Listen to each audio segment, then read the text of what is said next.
সংগ্রামী ভাই বন্ধুগণ, এই যুদ্ধাপরাধী গণহত্যাকারী নেতানিয়াহুকে অবিলম্বে আন্তর্জাতিক আদালতের মাধ্যমে গ্রেপ্তারি পরোয়ানা জারি করে তাকে গ্রেপ্তার করতে হবে।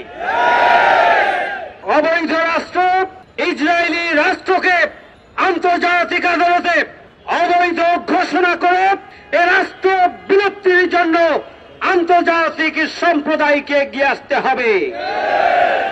বাংলাদেশ জামাত ইসলামীর কেন্দ্রীয় সংগঠন কর্তৃক ঘোষিত আমাদের ফিলিস্তিনি নারী শিশুদের উপরে নির্মম গণহত্যা পরিচালনার প্রতিবাদে এবং খুনিদের বিচারের দাবিতে আয়োজিত মহানগরীর গুলোতে বিক্ষোভ কর্মসূচির অংশ হিসাবে ঢাকা মহানগরী দক্ষিণ কর্তৃক আয়োজিত আজকের এই বিক্ষোভ পূর্ব সমাবেশের সম্মানিত নেতৃবৃন্দ, সাংবাদিক বন্ধুগণ, সমবেত ঢাকাবাসী, আসসালামু আলাইকুম ওয়া রাহমাতুল্লাহ।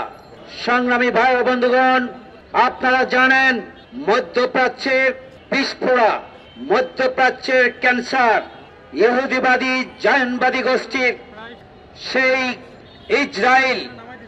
ইসরায়েলের রাষ্ট্রের প্রধান নেতানিয়াহু রক্তখেক, রক্তচুষ এবং একজন নির্মম ঘাতক, যিনি গণহত্যাকারী এবং মানব হত্যাকারী, মানবাধিকার লঙ্ঘনকারী হিসাবে ইতিমধ্যেই বিশ্বের মানুষের কাছে যার কুখ্যাতি ইতিমধ্যেই ছড়িয়ে পড়েছে।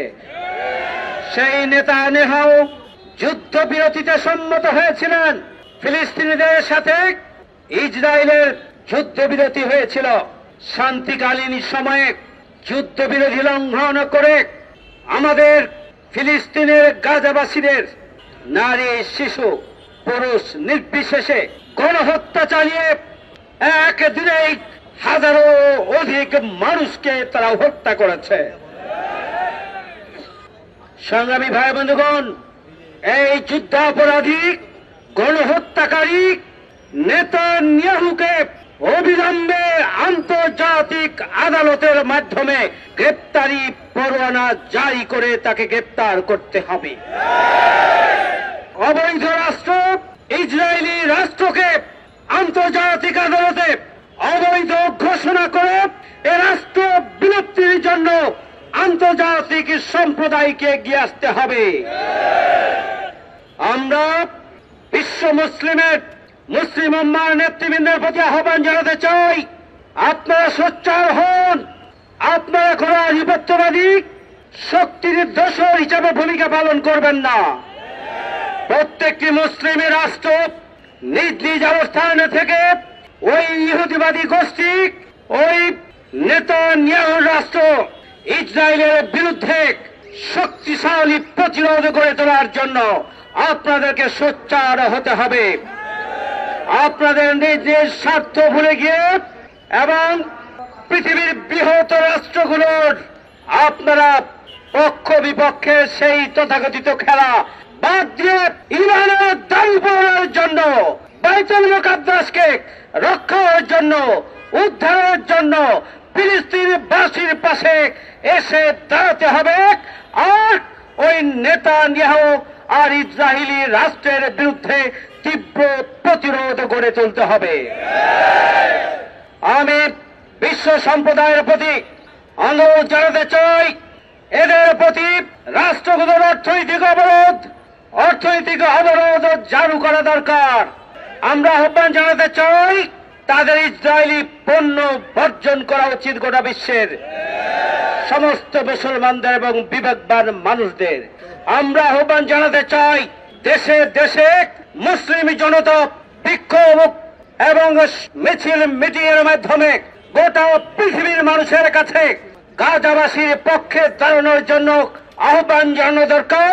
আর ওই ইসরায়েলি রাষ্ট্র আর সন্ত্রাসী, যুদ্ধাপরাধী, খুনি, মানবতা বিরোধী অপরাধের দুষ্ট ওই নেতানিয়াহুকে গ্রেপ্তারের জন্য বিশ্ববাসীর তীব্র আন্দোলন গড়ে তোলার জন্য ভূমিকা পালন করা দরকার।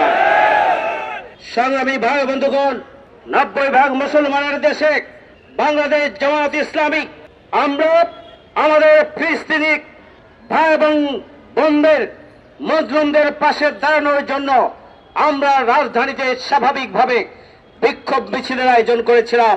সেখান থেকে আমাদের মহানগরীর সহকারী সেক্রেটারি কেন্দ্রীয় মজলিসের অন্যতম সদস্য কামাল হোসেনকে সেদিন গ্রেপ্তার করা হয়েছিল এবং তার সাথে 10-12 জনকে গ্রেপ্তার করে মিছিলের উপরে হামলা করেছিল পুলিশ বাহিনী। সংগ্রামী ভাইয়ের আমার, আমরা বর্তমান সরকারের কাছে আবেদন জানাতে চাই, আপনারা নেতানিয়াহু এবং ইসরায়েলি রাষ্ট্রের এই সন্ত্রাসী গণহত্যা এবং যুদ্ধাপরাধের বিরুদ্ধে তীব্র প্রতিবাদ আপনারা জানাবেন। আপনাদের উচিত সেই সন্ত্রাসী রাষ্ট্রের সাথে পাসপোর্টে উইদাউট ইসরায়েলের যে সিল ছিল, সেই সিলটি আবার ওই ইসরায়েলের দোসর ফ্যাসিস্ট অপশক্তি শেখ হাসিনা সেটি গোপনে তুলে দিয়েছিলেন বাংলাদেশের পাসপোর্ট দিয়ে প্রয়োজনে গোপনে কেউ ইসরায়েলে যেতে পারত, সেই সুযোগ করে দিয়েছিলেন। ধিক্কার জানাই, আমরা ধিক্কার জানাই শেখ হাসিনা ফ্যাসিস্ট অপশক্তিকে। বর্তমান অন্তর্বর্তীকালীন সরকারের কাছে আমরা আবেদন জানাতে চাই, আবারও পাসপোর্টে উইদাউট ইসরায়েল সেই সিল বসিয়ে দিতে হবে।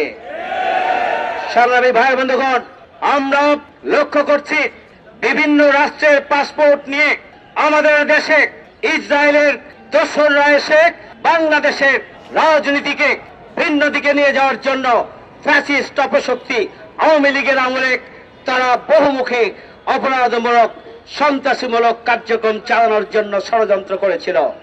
আমরা সরকারকে সতর্ক করে দিতে চাই, আমরা সচেতন করতে চাই, ওই ফ্যাসিস্ট অপশক্তি যেভাবে ইসরায়েল এবং তার দোসরদেরকে বিভিন্ন দেশের পাসপোর্ট নিয়ে বাংলাদেশে আসার সুযোগ করে দিয়েছিল, সেই সুযোগ অবিলম্বে বন্ধ করতে হবে। বাংলাদেশে ইসরায়েল আর ইসরায়েলের দোসর কোন যুদ্ধাপরাধী শক্তি প্রবেশ করতে পারবেন না, সেই ব্যবস্থা রাষ্ট্রকে গ্রহণ করতে হবে। সংগ্রামী ভাই বন্ধুগণ, আসুন ফিলিস্তিনি ভাই বোনেরা নিজের ইমানের দাবি পূরণের জন্য ভূখণ্ডকে আঁকড়ে ধরে তারা লড়াই সংগ্রাম অব্যাহত রেখেছে। শাহাদাতের পর শাহাদাতের ঘটনা হচ্ছে, গুম খুন গ্রেপ্তার অব্যাহত আছে, প্রতিদিনই নির্মমভাবে হত্যাকাণ্ড পরিচালনা করা হচ্ছে। কিন্তু শাহাদাতের তামান্নায় উজ্জীবিত ইমানি চেতনায় প্রজ্বলিত সেই ফিলিস্তিনের গাজাবাসী সাহসিকতার সাথে তার ভূমিকে আঁকড়ে রেখেছে এবং আমাদের প্রিয় তীর্থস্থান, পবিত্র স্থান আমাদের বায়তুল মুকাদ্দাসের জন্য রক্ষা কবচ হিসাবে, মানবতার দেয়াল হিসাবে তারা দাঁড়িয়ে আছে। গোটা বিশ্বের মুসলমানদের উচিত হচ্ছে এই ইমানি চেতনাকে স্যালুট জানানো। বিশ্ববাসীর জন্য উচিত হচ্ছে আল্লাহর দরবারে সাহায্য প্রার্থনা করা। বিশ্ব মুসলিমবাসীর দায়িত্ব হচ্ছে আর্থিক সহযোগিতা দিয়ে তাদের কল্যাণে, তাদের চিকিৎসার জন্য মানবিক সহায়তা নিয়ে তাদের পাশে দাঁড়ানো। এটা বিশ্ব মুসলিম উম্মার দায়িত্ব বলে আমরা মনে করি। সেই শাহাদাতের জজবায় ইমানের চেতনায় উজ্জীবিত ইমানদারদের পাশে, আমাদের কলিজার টুকরা ভাই এবং বোনদের পাশে আমরা সাহস দেওয়ার জন্য একের পর এক কর্মসূচি দিয়ে আমরা রাজপথে ময়দানে আমরা তৎপর থাকব এবং এই জঘন্য হত্যাকাণ্ডের আমরা প্রতিবাদ জানাবো এবং তাদের সন্ত্রাসীদের, যুদ্ধাপরাধীদের, মানবতা বিরোধী অপরাধী নেতানিয়াহু সহ ইসরায়েল রাষ্ট্রের বিচারের জন্য আমরা দাবি জানিয়ে যাব আন্তর্জাতিক সম্প্রদায়ের কাছে। ফিলিস্তিনে হামলা কেন?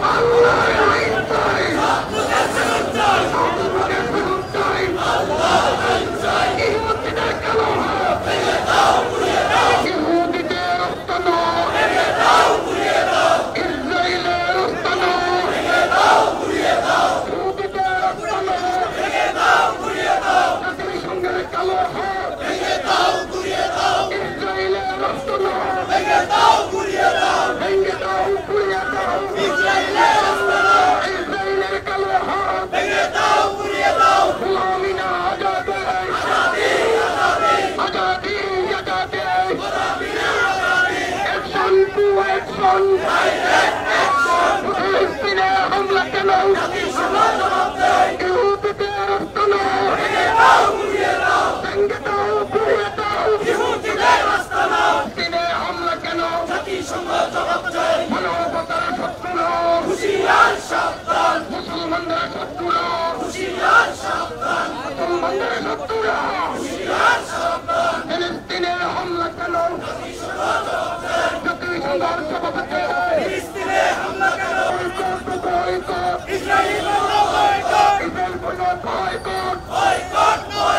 বাংলাদেশ জামাত ইসলামী জিন্দাবাদ ইহুদিদের আস্তানা ভেঙে দাও ঘুরিয়ে দাও শহীদের রক্ত অগণিতের হাতিয়ার অগণিতের হাতিয়ার বিএসিত রক্ত রক্তের বন্যা